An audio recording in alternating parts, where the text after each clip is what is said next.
70കളുടെ അവസാന കാലത്തിൽ ഏകദേശം 1977 പുറത്തിറങ്ങിയിട്ടുള്ള ഒരു കോമ്പാക്റ്റ് സ്റ്റീരിയോ ബ്രോഡ്കാസ്റ്റ് റിസീവർ, അതായത് turn table, cassette player, recording option, FM, AM, broadcast player എല്ലാം കൂടി ചേർന്ന് വരുന്ന ഒരു അടിപൊളി വെറൈറ്റി പ്രോഡക്റ്റാണ് ഇന്നത്തെ വീഡിയോ കൂടെ നമ്മൾ ജസ്റ്റ് ഒന്ന് കാണിക്കാൻ ഉദ്ദേശിക്കുന്നത്.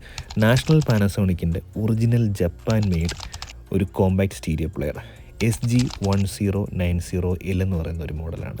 അപ്പോൾ ഈ ഒരു ഫീൽഡിൽ നിൽക്കുന്നവർക്കോ അല്ലെങ്കിൽ ഇതിനോടൊരു ക്രേസ് ഉള്ളവർക്കോ കളക്ഷൻ ആ ഒരു സ്വഭാവമൊക്കെ ഉള്ളവർക്ക് തീർച്ചയായിട്ടും ഈ ഒരു പ്രോഡക്റ്റ് ചിലപ്പം പരിചയം ഉണ്ടായിരിക്കും.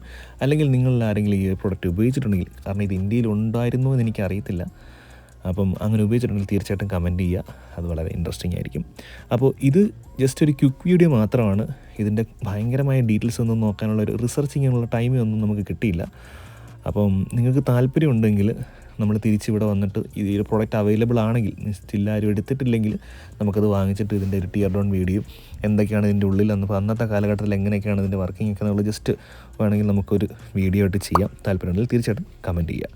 അപ്പോൾ നേരത്തെ പറഞ്ഞ പോലെ തന്നെ ഈ ഒരു പ്രോഡക്റ്റ് നമ്മളിപ്പോൾ ഉള്ളത് വാല്യൂ വില്ലേജിലായതുകൊണ്ട് തന്നെ വളരെ വിലക്കുറവിലാണ് ഇത് കിട്ടുന്നത്. കാരണം ഇതിനിട്ടിരിക്കുന്ന ഒരു പ്രൈസ് എന്ന് പറഞ്ഞു കഴിഞ്ഞാൽ $29.99 അവരിട്ടിരിക്കുന്ന പ്രൈസ് എന്ന് പറയുന്നത്. അപ്പോൾ ടാക്സ് കഴിഞ്ഞ് ഏകദേശം $31-32 വരാൻ ചാൻസ് ഉണ്ട്. അതായത് നാട്ടിലെ $1891. അപ്പം ഈ ഒരു പ്രൈസ് എനിക്ക് വളരെ ഇൻട്രസ്റ്റിംഗ് ആയിട്ട് തോന്നി. കാരണം ഇങ്ങനെ കളക്ഷനൊക്കെ ചെയ്യുന്ന ഒരാൾക്കാണെങ്കിൽ ഇത് അത്യാവശ്യം ഒരു ആൻറ്റീക്ക് വാല്യൂ ഉള്ള പ്രൊഡക്റ്റാണെന്ന് തോന്നുന്നു, അറിയില്ല. കണ്ടിട്ട് എനിക്ക് വളരെ രസകരമായിട്ട് തോന്നി. കാരണം അത്യാവശ്യം സൈസും കാര്യങ്ങളൊക്കെ ഉണ്ട്. കാരണം മാത്രമല്ല ഇത്ര ഓപ്ഷൻസ് ഇതിനകത്ത് വരുന്നുണ്ട്. അപ്പോൾ ഇതിനകത്ത് എക്സ്റ്റേണൽ സ്പീക്കേഴ്സ് ആവശ്യമായിട്ട് ഉണ്ട്. ഇവർ അന്ന് ഇറക്കിയ സമയത്ത് ഇതിൻ്റെ കൂടെ 2 സ്പീക്കേഴ്സ് അവർ കൊടുത്തിട്ടുണ്ടായിരുന്നു. കാരണം ഇത് സ്റ്റീരിയോ റിസീവർ ആയതുകൊണ്ട് തന്നെ അതൊരു 2-way ബോക്സ് ആയിരുന്നു. അപ്പോൾ ഇതിൻ്റെ ഒരു സൈസ് പറയുകയാണെങ്കിൽ ഏകദേശം 23.7 ഇഞ്ച് വീതി വരുന്നുണ്ട്, ഒരു 6.7 ഇഞ്ച് ഹൈറ്റ് വരുന്നുണ്ട്. കാരണം ഇതിനൊരു കവർ വരുന്നുണ്ട്, ആ ഒരു ടേൺ ടേബിളിനെ കവർ ചെയ്യാൻ വേണ്ടിയിട്ടൊരു കവർ വരുന്നുണ്ട്. പിന്നെ ബാക്കിലേക്ക് ഏകദേശം 14.6 ഇഞ്ച് ഡെപ്ത്ത് വരുന്നുണ്ട്. വോൾട്ടേജ് സ്പെസിഫിക്കേഷൻ എന്ന് പറയുകയാണെങ്കിൽ 110 വോൾട്ട്. അപ്പോൾ ഇവിടെ കാനഡയിൽ 110 വോൾട്ടാണ് നമുക്ക് വീടുകളിലൊക്കെ വരുന്ന വോൾട്ടേജ് എന്ന് പറയുന്നത്.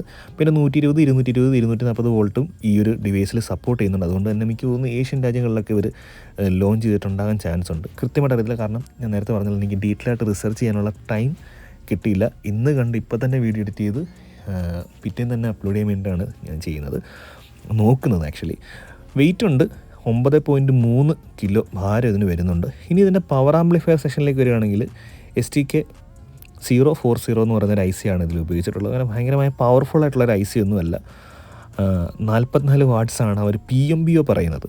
അപ്പോൾ ഏകദേശം 22 വാട്ട്സ് അല്ലെങ്കിൽ 28 വാട്ട്സ് മാത്രമാണ് ഇതിൻ്റെ RMS വരുന്നത്. അതായത് ഒരു ചാനലിൽ 22 വാട്ട്സും മറ്റേ ചാനലിൽ 22 വാട്ട്സ് PMBO, അത് 4 ohms കൊടുക്കുമ്പം.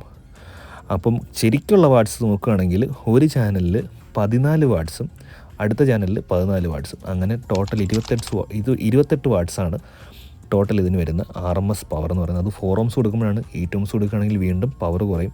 അങ്ങനെ 4 ohms മുതൽ 16 ohms വരെ ഇതിനകത്ത് നമുക്ക് കണക്ട് ചെയ്യാവുന്നതാണ്, സ്പീക്കേഴ്സ് നമുക്ക് കണക്ട് ചെയ്യാവുന്നതാണ്. ഇതിൽ നമുക്ക് ഒരു 2-way, അതായത് ബേസ് ട്രിപ്പിൾ കൺട്രോൾ സെക്ഷൻ നമുക്ക് കാണാൻ കഴിയുന്നുണ്ട്. അപ്പോൾ ഞാൻ ഇതിൻ്റെ കൂടെ വരുന്ന സ്പീക്കേഴ്സിൻ്റെ ഫോട്ടോ ജസ്റ്റ് ഒന്ന് ഗൂഗിൾ ചെയ്തായിരുന്നു. അപ്പോൾ അതിൻ്റെ ഫോട്ടോ ജസ്റ്റ് ഒന്ന് കാണിക്കാം. അന്നത്തെ കാലത്തിൽ ആ ഒരു 1977 കാലഘട്ടത്തിൽ അവരിറക്കിയ പോസ്റ്ററും ജസ്റ്റ് ഒന്ന് കാണിക്കാം. ഇതിൽ 2 മൈക്ക് ഇൻപുട്ട് വരുന്നുണ്ട് റെക്കോർഡിങ്ങിന് വേണ്ടിയിട്ട്. കാരണം നേരത്തെ പറഞ്ഞ പോലെ തന്നെ അത് കാസറ്റ് ഡെക്ക് വരുന്നുണ്ട്. അപ്പോൾ കാസറ്റ് ഡെക്കിൽ നമുക്ക് റെക്കോർഡിംഗ് ഓപ്ഷനൊക്കെ വരുന്നുണ്ട്. ഒരു സിംഗിൾ VU മീറ്റർ നമുക്ക് കാണാൻ കഴിയും. സാധാരണ സ്റ്റീരിയോ ആയെങ്കിൽ 2 VU മീറ്റർ വരുന്ന, പക്ഷേ അത് സിംഗിൾ VU മീറ്ററാണ്. അപ്പോൾ അത് റെക്കോർഡിങ്ങിന് വേണ്ടിയിട്ടൊക്കെ ഉള്ളതാണെന്നുള്ളത് ഡീറ്റെയിൽ ആയിട്ട് അറിയത്തില്ല. ഞാൻ പറഞ്ഞാൽ നമുക്ക് ഡീറ്റെയിൽ ആയിട്ട് നോക്കണമെങ്കിൽ തീർച്ചയായിട്ടും കമൻറ്റ് ചെയ്യുക. നമുക്കത് വേണമെങ്കിൽ വാങ്ങിച്ചിട്ട് എൻ്റെ ഡീറ്റെയിൽ വീഡിയോ ചെയ്യുന്നതാണ്. പിന്നെ നോർമലി വരുന്ന പോലെ തന്നെ ഓഡിയോ ഇൻപുട്ട് സെലക്ടർ സ്വിച്ച്, കാരണം അതിനകത്ത് ഫോണോ CD ഓക്സിലറി എന്നൊക്കെ പറഞ്ഞ് ഓപ്ഷൻസൊക്കെ വരുന്നുണ്ട്, സെലക്ട് ചെയ്യാനുള്ള ഓപ്ഷൻ വരുന്നുണ്ട്. പിന്നെ റേഡിയോയുടെ ട്യൂണിങ് ബാൻഡും കാര്യങ്ങളൊക്കെ കാണാൻ കഴിയുന്നുണ്ട്.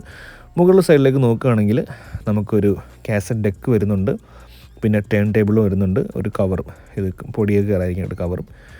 ബാക്കിലേക്ക് വരികയാണെങ്കിൽ FM AM ആൻറ്റിനെ കണക്ട് ചെയ്യാൻ വേണ്ടിയിട്ടുള്ള ഒരു പോർട്ട് അവിടെ കാണാൻ കഴിയുന്നുണ്ട്. പിന്നെ റെക്കോർഡ് ഓർ പ്ലേ എന്ന് പറഞ്ഞൊരു സംഭവം കൊടുത്തിട്ടുണ്ട്, എന്താണെന്നുള്ളത് അറിയത്തില്ല. അപ്പോൾ അറിയുന്നവർ തീർച്ചയായിട്ടും കമൻറ്റ് ചെയ്യുക. അതിനെപ്പറ്റി ഡീറ്റെയിലായിട്ട് നോക്കാനായിട്ട് നമുക്ക് പറ്റിയിട്ടുണ്ടായിരുന്നില്ല. പിന്നെ നാഷണൽ പാനസോണിക്കിൻ്റെ ഒരു ബ്രാൻഡിങ്ങും അതുപോലെ തന്നെ ഇതിൻ്റെ മാനുഫാക്ചർ, അപ്പം മാറ്റ്സുഷിറ്റ ഇലക്ട്രോണിക്സ് എന്ന് പറയുന്നൊരു കമ്പനി, എനിക്ക് തോന്നുന്നു ഇതിൻ്റെ പേരൻറ്റ് കമ്പനി ആകാനാണ് ചാൻസ്. അപ്പം ജപ്പാനിലാണ്. അപ്പം പക്ക OG ജപ്പാൻ പ്രൊഡക്റ്റാണിത്. ആ ഒരു ഡീറ്റെയിൽസ് എല്ലാം അവരവിടെ കൊടുത്തിട്ടുണ്ട്. പിന്നെ വരുന്നത് സ്പീക്കർ കണക്റ്റേഴ്സാണ്, ലെഫ്റ്റ് റൈറ്റ്. അവിടെ മെൻഷൻ ചെയ്തിട്ടുണ്ട് 4 ohms മുതൽ 16 ohms വരെ നമുക്ക് സ്പീക്കേഴ്സ് കണക്ട് ചെയ്യാം. എനിക്ക് തോന്നുന്നു ഇതിൻ്റെ കൂടെ തന്നെ വരുന്ന സ്പീക്കേഴ്സ് ആയതുകൊണ്ട് തന്നെ അതിന് തന്നെ സ്പെസിഫിക് ആയിട്ടുള്ള കണക്റ്റേഴ്സും ഉണ്ട്. അപ്പോൾ അത് മാത്രമേ നമുക്ക് കണക്ട് ചെയ്യാൻ പറ്റുള്ളൂ. അപ്പോൾ ഇത് കംപ്ലീറ്റ്ലി പ്ലാസ്റ്റിക് ബിൽട്ടാണ്. പക്ഷേ പ്ലാസ്റ്റിക് ക്വാളിറ്റി അപാരമാണ്. കാരണം ഇത്രയും വർഷം കഴിഞ്ഞിട്ടും നോർമലി പ്ലാസ്റ്റിക്കിനുണ്ടാകുന്ന ഒരു ഡീഗ്രേഡിങ് ഒന്നും ഇതിന് ഉണ്ടായിട്ടില്ല. അപ്പോൾ അത്രയും നല്ല ക്വാളിറ്റി തന്നെ അവർ. മാത്രമല്ല ഇത് എത്ര പേര് യൂസ് ചെയ്തിട്ടുണ്ടെന്ന് പോലും നമുക്ക് അറിയത്തില്ല. യൂസ് ചെയ്ത് ഇത്ര സ്റ്റേജ് കടന്ന് ഈ ഒരു ഷോപ്പിൽ വന്ന് എത്തിയിരിക്കുകയാണ്. അപ്പോൾ ഇത്രയൊക്കെ കഴിഞ്ഞിട്ട് ആ ഒരു ക്വാളിറ്റി നമുക്ക് മനസ്സിലാക്കാൻ കഴിയും. പിന്നെ നമുക്ക് WDS A or B എന്ന് പറഞ്ഞ് കൊടുത്തിട്ടുണ്ട്. അതെന്താ സംഭവം എനിക്ക് മനസ്സിലായില്ല, അറിയാവുന്നവർ തീർച്ചയായിട്ടും കമൻറ്റ് ചെയ്യുക. പിന്നെ വോൾട്ടേജ് സെലക്ടർ നമുക്കിവിടെ കാണാൻ കഴിയുന്നുണ്ട്. അപ്പോൾ ഇത്രയാണ് നമ്മുടെ നാഷണൽ പാനസോണിക്കിൻ്റെ SG1090L പറ്റി പറയാനായിട്ടുള്ളത്. അപ്പം ജസ്റ്റ് ഒരു ഓവർവ്യൂ എന്നുള്ള രീതിയിൽ മാത്രമാണ് പറഞ്ഞത്. അപ്പോൾ ഇതിൻ്റെ ഡീറ്റെയിൽസ് കൂടുതൽ അറിയാൻ താല്പര്യമുണ്ടെങ്കിൽ തീർച്ചയായിട്ടും കമൻറ്റ് ചെയ്യുക. അങ്ങനെയാണെങ്കിൽ നമുക്ക് വാങ്ങിച്ചിട്ട് അതിൻ്റെ വീഡിയോ ചെയ്യാവുന്നതാണ്. അപ്പോൾ ഈ ഒരു വീഡിയോ ഇഷ്ടപ്പെട്ടാൽ തീർച്ചയായിട്ടും കമൻറ്റ് ചെയ്യുക, ലൈക്ക് ചെയ്യുക, ഷെയർ ചെയ്യുക. അതുപോലെ തന്നെ ഇങ്ങനെയുള്ള വീഡിയോസ് കാണാൻ താല്പര്യമുണ്ടെങ്കിൽ നമ്മുടെ ചാനൽ സബ്സ്ക്രൈബ് ചെയ്യുമെന്ന് പ്രതീക്ഷിക്കുന്നു. അടുത്ത വീഡിയോയിൽ കാണുന്നവരെ താങ്ക്സ് ഫോർ വാച്ചിങ്.